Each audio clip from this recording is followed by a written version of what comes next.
Hi, this is Bruce Buffer, your voice of the Octagon, and you're listening to MMA Mental. Welcome to this week's MMA Mental podcast. As always, it's sponsored by UK Fightwear and UFC Live Facebook page. You can follow UK Fightwear on Twitter at UKFW. You can like the UFC Live Facebook page, and they've also just added a Twitter, which is UFC_live. So check that out as well. We've got 4 great guests lined up for today, but before we let you know who those guests are, I just want to give some shout outs to my podcasting friends. So other podcasts that we always recommend that you check out. We've got the MMA podcast, which is hosted by Jake and Chris. We've got the Word on the Street podcast, which is hosted by Ramses and Coach Jamie Huey. Check out the MMA Mental Roundtable, which is myself, Brooks Bailey, MMA journalist Brad Wharton, and UFC middleweight Luke Barnett.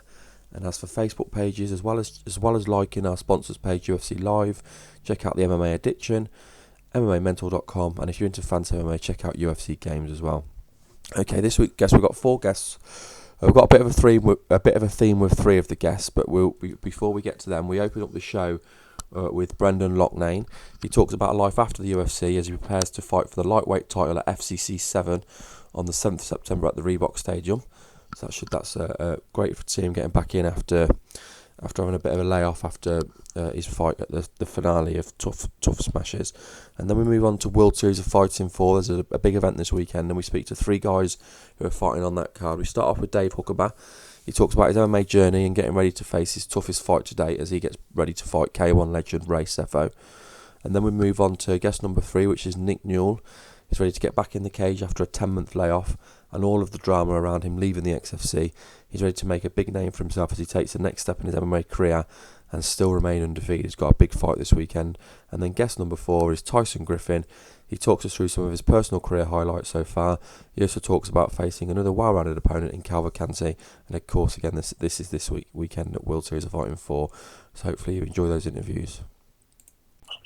Okay, I'm now joined by Loughnane. Brendan's obviously coming off Tough Smashes, and he's got a huge fight coming up at FCC 7. Brendan, thanks for joining us again. No problem, always a pleasure. We really enjoyed having you back on the show before, so looking forward to getting you back on. We've obviously had a lot happen. Last time we spoke to you was just after the Tough Smashes season.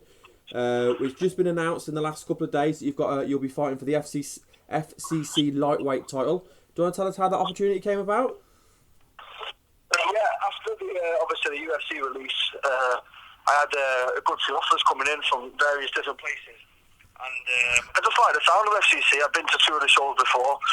It's a well put together show, and it's in my great old city of Manchester, and that was the main thing that got me. Really wanted to fight in front of my friends again, so I've gone with FCC. Yeah, it's a local promotion, isn't it? The event's going to be held at the Reebok Stadium. Is that correct? Yeah, Reebok Stadium, 15 minutes away from my house, so perfect for me. Fantastic. Okay, and you'd be fighting for the lightweight title, and you'd be fighting Tim Close, who's a tough veteran. He's 6-3. What are your thoughts on Tim as an opponent? I've watched Tim. Tim's fights very much similar to me. He comes out, he's aggressive with his shots, he's got good hands, his game. Exactly the fight I was looking for in Manchester. Well, put on a good show in front of my friends and family. And I wanted a tough opponent, and they've got me that. He's had a lot more fights than me, he's a lot more experience. And yeah, I'm really looking forward to getting in there and showing my new skills that I've gone on since I was on the Smashes. Obviously, the Smashes, you did really well on the Smashes, but it obviously hasn't worked out with you with the UFC. What do you take from your run on the Smashes? Yeah, I'm really surprised actually because I believe put on a great fight in the finale, and it was a razor thin decision, and it was very exciting, and that's what the UFC stands for. So I actually thought I would get another shot, but it wasn't to be. And I'm 23 years of age now, so it's just time to get more fights under my belt, get my jiu-jitsu going, work them all individually, and then get back there eventually. Because I know I can do it. I've been there before. I can do it again. Yeah, you've certainly got age on your side. Would you look at the whole thing overall as a positive experience? Because you got to meet a lot of great people and train with a lot of great people. Absolutely amazing experience. I got to fight, really good caliber of opponent. Got to train with some of the best guys in the world. Made a name for myself. I've got my own gym now, and that's going really well. So, you know what? It's the best thing that ever happened in my life, and it's probably will be till the day I die. So, I'm really happy the way things went. Yeah, it certainly raised your exposure as well, which is obviously shown with the fact you've got all the offers. What other promotions come in for you then? I know you've gone for FCC, but who else put an offer in for you? A couple of one or two Australian shows. Obviously, the show was quite big over there. I had OMAC, Cage Warriors. What else? There was a Japanese one. What else? A couple of little ones here and there, but like I say, the reason I've gone with this one for now is because they've offered me a belt, they've offered me Manchester, they've offered me good money, and they've offered me a good opponent, and that's exactly what I wanted. That ticked the criteria, so that's why I've gone with these. And what kind of deal have you got? Is it like a fight by fight, or have you got a so many fight contract? No, it's just a one fight contract.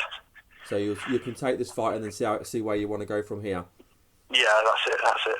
Ideally. Well, it was certainly great watching you on the show. It'll be nice to see you get back in. It's been quite a long layoff, really. It's been quite a while since you fought last, hasn't it?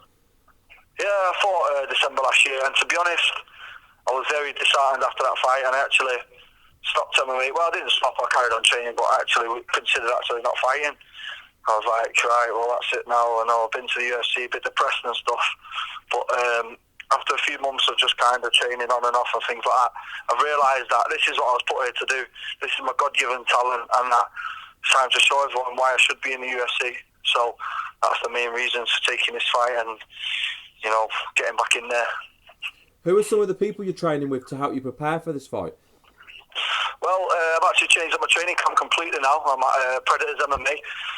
Well-known fighters such as Robert Mick Sinclair, Avi Jack, Declan Williams, Phil Flynn. I mean, they've got a really good level of pros, and I'm there 3 days a week doing my striking, my wrestling, you know, doing all my MMA work. So that's going really well.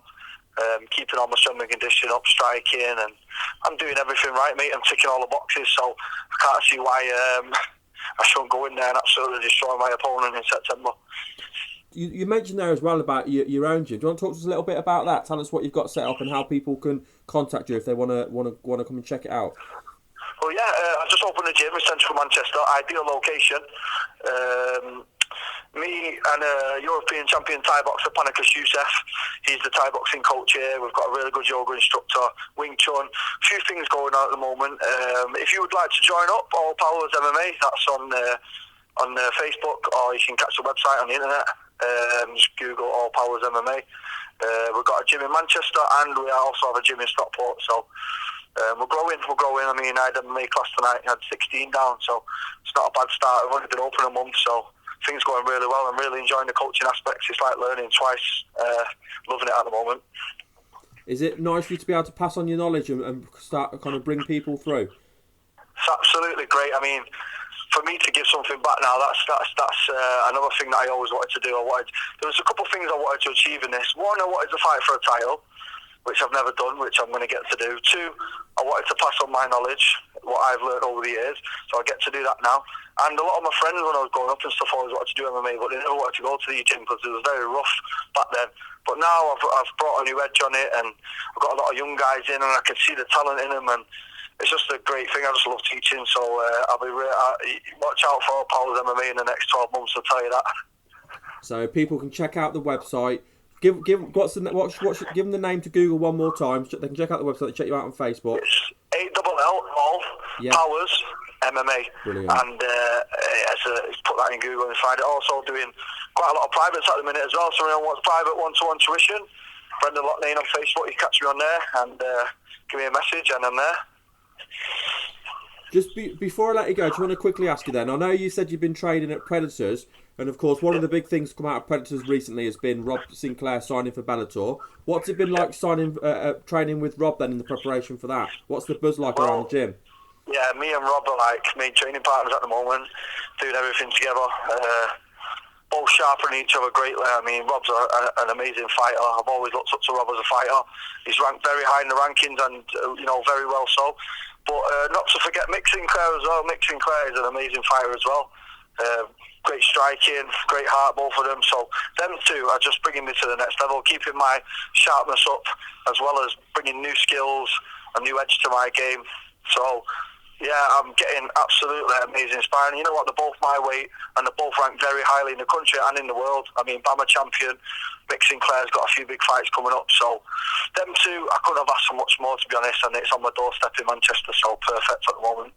Yeah, because Mick's signed for Cage Warriors as well, hasn't he? So he's got big things to look forward to as well. That's right. Some big news should be coming out about that soon, about Mick's plans. But no, you can see them both in action very, very shortly. And yeah, we've got also great coaching. Gav Boardman, really nice guy. I mean, I've trained at Predators a few times over the years, and obviously I've gone other ways and things like that. But now I've kind of found a home now. I'm really enjoying myself, and that's why I'm going to call myself home from now on. Brilliant. Okay, so before we let you go, we're going to shout out this event again. It's Full Contact Contender 7. What date is the event on? September the 7th, and it's at the Reebok Stadium in Bolton, Manchester. Other well-known names like Alex Minogue, a friend of mine, Kay Moose, who's coming out of retirement for that fight. He's been away for a few years. He's a great fighter, so you can catch that show. You definitely don't want to miss it. Manchester's going to be in fireworks. And if people want to get tickets, can they get tickets through you on Facebook? Tickets, best way to get through me is give a message on Facebook. I'll get them delivered to you ASAP. And I look forward to seeing everyone on the night and showing off my new skills that I've acquired over the last couple of months in Tiger Muay Thai as well. Don't let us forget them. I've been doing some secret stuff with them. So I'll be looking forward to showing them as well. And we'll let people know what your Twitter handle is as well, because people can follow you on Twitter as well as Facebook. Yep, at Brendan264. Instagram at Brenz, BRENZ264. You can catch me on all of them. I love the social media. I'm always on them, so I'll be on there tonight. Certainly a good way for fans to see what you're up to. And before we let you go, Brendan, just want to give you a chance to do any shout-outs. You got any friends, family, sponsors you want to shout out? Yeah, obviously my family have always been there through thick and thin when I've been coming home with bruises from 15 years of age, and my mum saying, what the hell are you doing? So to my mum for putting up with me. To Predators, where I'm training now. My new strength and conditioning coach, Anthony, he's great. Striking coach, Anthony, I've had from day one. Amazing. Jamie that started the new gym up for us, all powers, and everyone that's helping me train for this fight and previous fights, thank you very much. And thank you for ringing me again for this show. Thank you very much. My pleasure. We'll be certainly looking out for the event, and we wish you all the luck. It's going to be, like you say, a great event and a great fight. Thank you very much for having me back on your show, and really, always a pleasure, like I say. Okay, I'm now joined by Dave Badman Huckaba. Dave's got a huge fight coming up this weekend. He'll be fighting at the World Series of Fighting against Ray Sefo. Dave, thanks for joining us today. Man, thanks for having me. My pleasure. Now, obviously, we've got this big fight coming up this weekend, and of course, I want to talk to you about that. But I'd just like to get a little bit of your background before we talk about that. Now, you've been competing in mixed martial arts professionally since 2006. What got you into the sport? Man, just one of my friends, man, they thought I should try it out. So, I took my very first fight on like a week's notice. I won by submission. I learned on Wednesday. So, man, I kind of just took off with it, man. It became an adrenaline rush, man. I fell in love with it. So I trained for a week. I fought. I won, and then I got addicted. I've been here ever since. Yeah, I mean, you can see that early on you started. Obviously, when you first started, you had early on you fought quite a lot in such a short space of time. What were some of your personal highlights from early on in your career? I got a couple really fast knockouts. I got like a 5-second knockout over a worthy opponent, Bo Cantrell, which I won the heavyweight gladiator challenge title with. It was for King of the Cage and heavyweight. They did the show in Reno. Bo had a really good record at that time. And I ended up catching him with a left hook. We had a little bit of animosity. There was a lot of trash talking and stuff, so I was really motivated for the fight. And like I said, I caught him really quick with like a 5-second knockout, so that was pretty good. Mike Cook was another good opponent, man. We had a 15-minute war. I ended up knocking him out in the third round. That was a good fight. I don't know, man. They're all memorable. You know what I mean? Even the losses, because I learned from them and build off of them. Yeah, I noticed you've got 5 losses on the record, but you're telling me before we start the interview that you've avenged 3 of the losses. So what was it like to avenge? What's it like to avenge a loss? Man, that means a lot. You know what I mean? Somebody earlier in my career, I didn't take the sport too serious. I won a lot of the fights on natural athletic ability. I mean, I've been gifted, from when I was little. I've been really fast for a big guy. Being 215 pounds, I graduated high school. I ran a 4.5 40. I've been quick on my feet, and I'm pretty agile for a big guy. So I pretty much won most of my fights by being athletic. Well, I didn't train like I should have early in my career, and I took a couple of losses due to lack of training and the right coaches. So when I got to rematch him and beat him, man, to have that feeling, it was awesome. You said there about the training. So what did you change with regards to your training to take it more seriously? What's that for this fight? Well, you said there that you weren't training properly. What did you do differently to start when you started to take it more seriously with your training? I was only training, 2 or 3 days a week. I just figured, I'm really good. I'm this, I'm that. So when I first started, I only trained like 2 or 3 days a week. Now I train 5 days, 6 days a week. You know what I mean? I got really good jiu-jitsu behind me. I go to a really legit jiu-jitsu school. I don't really show that a lot, but it's there. It's one of my weapons that I have.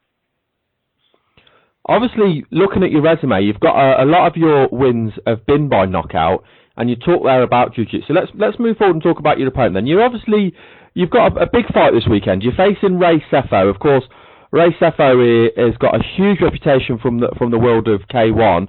What are your thoughts on Ray Sefo as an opponent? Man, I think it's a great opportunity. Ray's a stand-up fighter. He's a phenomenal kickboxer. He's a legend in the kickboxing world. This isn't kickboxing. This is MMA. Anytime you can get a chance to fight somebody of Ray's caliber, a win over Ray Sefo makes me more valuable, makes me worth more money. You know what I mean? So what I'm saying is, man, it's just a great opportunity to fight a stand-up fighter of Ray's caliber. I really don't have to worry about Ray taking me down. He's not going to try to take me down and put me on my back. I mean, if he does, I would submit him. I'm really good off of my back. I have good movement off my back. I have good submissions. Ray's going to stand up and try to knock me out. That's Ray's game. That's what he does. How did this opportunity come about that you were offered this fight with Ray Sefo? Because obviously, Ray has got a huge reputation, more so from the world of kickboxing, of course, or K1. So how did this opportunity come about? Well, I was on the World Series of Fighting. I was a co-main event against Hollis Gracie. He got hurt a week before the fight. Not this fight, but the World Series 3 show. By him getting hurt, it kind of put World Series in a situation, and they really didn't have somebody to fight me on a week's notice. It was hard to find somebody that, to worthy enough to throw on TV in a 1 week's notice. So Ray basically, they came at me with, hey, if you set this fight out, we'll have you fight Ray Sefo at the next show. So, I mean, it was just kind of, and I was like, man, that's absolutely a great opportunity. Let's roll with it. Have you met Ray in person? Yes, I have. Is it strange having meeting him knowing you're going to compete with him? Man, he seems very, very humble, very nice guy. At the end of the day, it's not, you got to put all that aside. You know what I mean? When the cage door closes, you just got to show up and do what we trained to do. You know what I mean? Yeah, of course, absolutely. Obviously, it's a unique situation as well, of course, with Ray being the boss of the promotion. What happens if you're going forward with promotion, regardless of this fight? Have you got a so many fight deal with World Series of Fighting, or is it on a fight by fight basis? I signed a multi-fight deal with them, but I'm sure that if you lose, nobody calls you back. You know what I mean? They don't do that. If you lose, you don't get a phone call back. So, I mean, I have to win this fight. It's not like that for me, man. My family, I work construction during the day and I train at night. I need the money. I need to win money. A loss really isn't acceptable for me right now. I really have to win. So I got a lot on my plate right now. Yeah, it's a huge fight, and like you say, it's a life-changing opportunity because it's such a big opponent in such a big promotion as well. How does it add to the event as well, knowing it's going to be on national TV as well? That's great. I think it's it's a great opportunity. The sponsors pay better. The exposure on TV is great, man. Anytime you can get a televised fight on TV like this, it's just great. It does put a little bit more mental stress on you, because you feel like you have to show up because millions of people are watching. So it does put a little stress on you mentally. But the best part is, man, just to not worry about the TV and worry about the lights and just realize that you have a job to do. Yeah, I think that's a great attitude to have. It's been a real pleasure having you on today's show, Dave. I really appreciate you giving me your time so close to the fight. Before we let you go, I just want to give you a chance to do any shout-outs. If you want to shout out any friends or family, and also shout out any sponsors. Man, Nanotech for helping me out. Sponsors, Benford Custom Cycles out there in Manteca, Sack Scrappers, man, Uncle Brand, Never Say Uncle, great people, man. All these guys make it possible for me to fight. And number one, Ray, the fans, man. Because without the fans that love this support and buy this and buy everything, the tickets to come watch, without the fan base behind us as fighters would really be nothing, man. Because all you people support what we do, I gotta love you guys, man. Even the ones that want to see me lose, you're still watching. So I have love for you. You know what I mean? I want to thank you for your time, for giving me some exposure. I'm feeling blessed right now, man. I look forward to putting on a great show for all my fans on Saturday night. It's been my pleasure having you on the show. Before we let you go as well, do you want to let people know about your Facebook and Twitter so we can get you some more followers and get you some more Facebook fans as well? I'm sorry, I couldn't hear you. I'm I'm out on the road right now. No problem. Let people know about your Facebook. What's your Twitter? Have you got a Twitter handle, and also people can follow you on Facebook or add you as a friend on Facebook? Oh yeah, and Twitter handle Badman Huckaba on Twitter, and then I got my Facebook, Dave Badman Huckaba on Facebook. I love that stuff, man. I'm probably one of the most positive people you meet. You have me on Facebook, man. I always try to thrive to be better each training session every day, man. When life's bad, man, you just got to struggle through it and get better. A lot of people have it a lot worse than we do. Absolutely. You've got a great attitude. I wish you all the luck for the fight this weekend, and thank you very much for giving me the time and coming on the show. All right, thank you, Ray. Okay, we're now joined by Nick Newell. Nick will be making his World Series of Fighting debut in a couple of days against Keon Cardwell. Nick, thanks for joining us today. Great to be on the show. Right, I know you've got a big fight coming up, but before we talk about the fight, I just wanted to get a little bit of your background. You've been fighting professionally in mixed martial arts since 2009. What made you want to get into mixed martial arts? I've always just had an interest in martial arts as a whole. I was a wrestler in high school, and the whole striking and grappling thing really intrigued me. And how hard was it to be taken serious trying to get in? Obviously, with your disability, was it something else you had to? Did people look at that, or was it just people didn't pay much attention to that? Yeah, I mean, of course people look at it. It's the first question people ask me, but I mean, the best way to earn respect or anything like that is to go out there and win, and that's what I've been doing. So it's not really, regardless of how many hands I have, I go out there and I win fights. So yeah, you're an undefeated fighter, so it's obviously not held you back. I mean, you had a lot of success in XFC. You're obviously their champion. What was it like fighting for that promotion? It was cool. I mean, coming from local shows, it was good to fight on TV, and you couldn't really beat the exposure. So it was overall a good experience. And you obviously feel ready to step up to World Series of Fighting and looking forward to being on a bigger event. Yeah, definitely. I feel like it's time. I feel like I did everything I could over in XFC, and it's time to really test myself and take it to the next level with a top level promotion and fight the best guys in the world.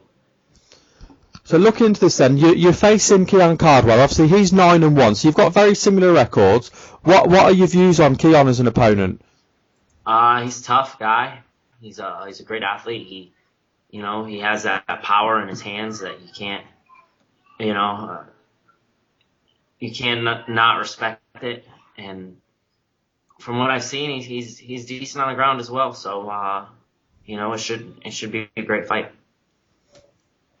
And looking at this fight, am I right in saying that the winner of this fight advances into a 4-man tournament? Is that correct? Yeah, if I win, I get in to the title tournament. Yes. And how does that make you feel, or does that add to the fight, knowing that the rewards are obviously quite big? Looking at a lightweight champion, the first lightweight champion for World Series of Fighting. No, it doesn't change anything. It's an honor to be considered for it, but I'm not really in it unless I win this fight. So, I'll come to that bridge or I'll cross that bridge when it comes, and I'm all I'm concerned about is winning this fight Saturday night and nothing else. And then after that, I'll reap the benefits after I win. That's fair enough. Now, a lot of your wins have obviously come via submission. You've got a couple of TKOs, but it is majority submission. Would you say that your strength then is your ground game? No. I'd say that my strength is that I'm well-rounded and I fight smart and I have good coaching and I'm always going to finish and I'm going to win as easy as possible, and I'm good at exposing people in their weakness. My last fight was a submission, but the fight before that was a knockout, so it really just depends on who I'm fighting, how I'm going to win, and I'm just trying to be the next generation of fighter that's good at everything, and if anyone sleeps on my striking, that's their mistake. With regards to preparation for this fight, how's training gone, and has there been much of a distraction? Because I know there's a little bit of drama after you left XFC. Has that been much of a distraction, or is that something you've been able to put behind you? No, I didn't really care about that. Obviously, it upset me because a lot of the stuff wasn't the truth, but it was just dumb, childish behavior, and we've since reconciled. I'm over it, and I knew that I was doing what's best for my career, and I'm in a very happy place. And with regards to training, who have you been training with to help you get prepared for this fight? My head coach is are at Fighting Arts Academy in Springfield, Mass. Great team, great coaches, and I go do jiu-jitsu under Andrew Cavalcante at his gym, Ultimate MMA. And I spent a little time down at American Top Team learning some stuff. I had a long time between this fight, so I went and I made sure I can pick up some new stuff and train with some different people and get different looks. And I'll go down to Stamford, Connecticut and C3 Athletics from time to time, and it's been great. Just looking at it, has been quite a gap. It's been about 8 months, hasn't it? So are you just ready to get back in there now? I can't wait. I've been spending the whole time training and getting better, and it's ready. I'm ready for everyone to see what I've been working on. Well, it's certainly going to be a great card. Obviously, we're only a couple of days out. I wish you all the success with the fight. Like you say, you're moving your career on. You're moving onto bigger pastures. I really appreciate you coming on and having a chat with me today. Before we let you go, you want to do any shout-outs? You want to shout out any sponsors, friends, family, let people know about your Facebook and your Twitter? Yes, I would like to shout out I'm a Beast Apparel, Noble Iron, Xavier Clothing. I got my list. Lucky Fin Project, On Time Screen Printing and Embroidery, Patino Diet, Precision Nutrition, Orange Ale House, Interstate Batteries, The Rack, Azad Watches, and Napoli Deli. Brilliant. And can your fans contact you on Facebook and Twitter as well? Yeah, Facebook.com/Nick Newell MMA, and on Twitter and Instagram, I'm at Notorious Newell. I'm very easy to get a hold of, and I love my fans. Brilliant. Well, thank you very much for on today's show. It's been a real pleasure. I'm now joined by Tyson Griffin, who will be fighting Josias Cavalcante at World Series of Fighting 4 in a couple of days. Tyson, thank you for joining me today. Hey, no problem, man. Thanks for having me on. My pleasure. You've been fighting for a hell of a long time. You started fighting professionally in 2004. What first got you into mixed martial arts?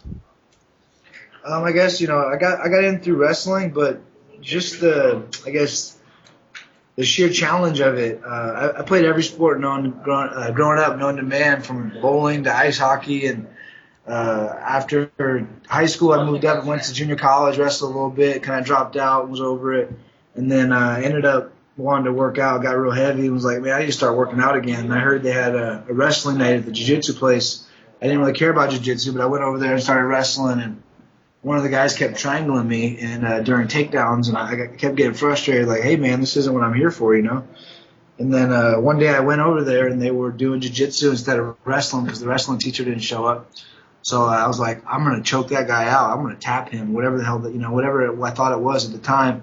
And needless to say, I got triangled probably like 30 times that night, but I got hooked on the challenge of it and really wanted to learn it. So the whole mixed martial arts thing was real fun to me, learning every aspect of, kickboxing, jiu-jitsu, boxing, wrestling. Just, the whole combination of everything was really fun to me. Yeah, and I think coming from a wrestling background, then how hard was it to transition from wrestling to mixed martial arts? Because I think in the past we've seen wrestlers have made probably the best mixed martial arts because it's such a good base for mixed martial arts. Well, I think it was a very easy transition because American wrestling in high school, it's a little bit safer. But I only wrestled 1 year at junior college. But what I learned is college wrestling is a brutal sport. You're basically out there fighting without punches. So it was basically a very smooth transition from basically, hard grinding wrestling and just, basically being allowed to punch each other while you wrestle. It was kind of fun. Yeah, we talk moving forward a little bit. I mean, you obviously you made your UFC debut at UFC 63. You made it. I'm from the UK. You made it against a UK guy called David Lee. What's it like making your UFC debut? Because there was obviously such emphasis on the UFC at that time. It was cool to see that all my hard work had paid off. I had cornered my old coach Dave Terrell at that same venue, so I had been there before. It was a very familiar location, but the sheer size of the arena was kind of similar to Strikeforce when I fought Dwayne Ludwig, and I don't know, it was just an awesome experience. As you remember or mentioned, I fought David Lee, and I ended up choking him out pretty quick. So there was a lot of hard work that went into it, and it was all over in a matter of a minute. And it was a very surreal moment, I guess, in my career, having that first debut in the UFC. And, the rest is history. I've been having fun ever since. I actually saw you fight live as well. I was at UFC 72 in Northern Ireland. Do you remember who you faced that night? Yeah, that was Clay Guida, man. That was one of the... I think it was one of the candidates for Fight of the Year that year. It was an absolutely crazy fight. I mean, obviously won Fight of the Night. It was a good event, but I mean that fight completely stole the show. But you were involved in quite a lot of fight of the nights, I think, when you were in the UFC. I mean, I think you won Fight of the Night when you faced Frankie Edgar as well, if I remember rightly. Yeah, sure did.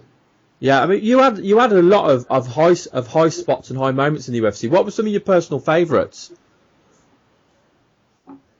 I guess my personal favorites was competing against Sean Sherk. That was real fun for me. To me, it was the biggest test to date. Fighting a former champion, somebody that I had watched in the sport for years and years and years.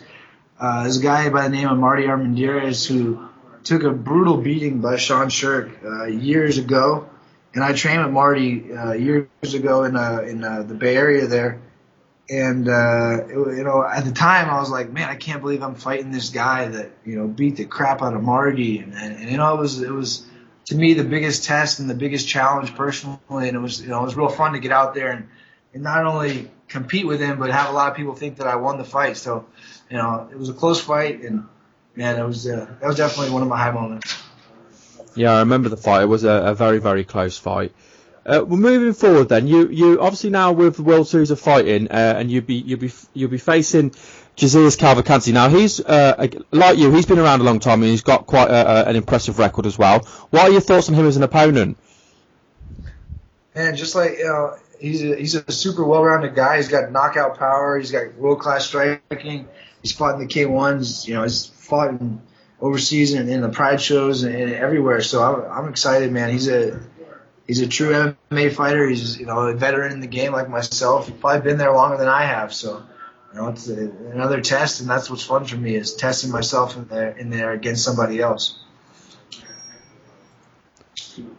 And how, with regards to this fight as well, if you win this fight, you move on to the lightweight tournament. Is that correct?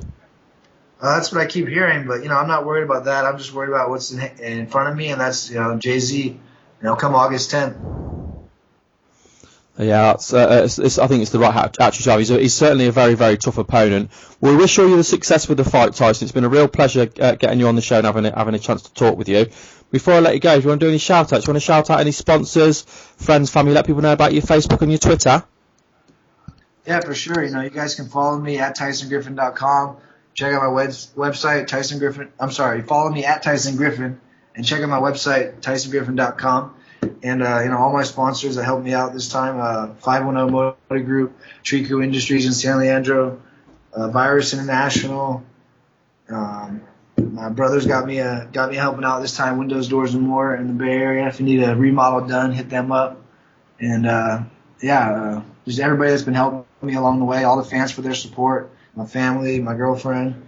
I can't do this alone. We're out there fighting alone, but we can't get here alone. Yeah, absolutely. I know there's a lot of people that help you get ready for a fight. Well, thank you very much, Tyson. It's been a real pleasure having you on the show. Definitely. Thanks for having me on. Okay, that was this week's show. I hope you enjoyed listening to those interviews. As always, I'll be back again next week. We're still working on getting some guests booked, but I'm always able to get some good guests, so definitely check us out again next week. And thank you very much for listening.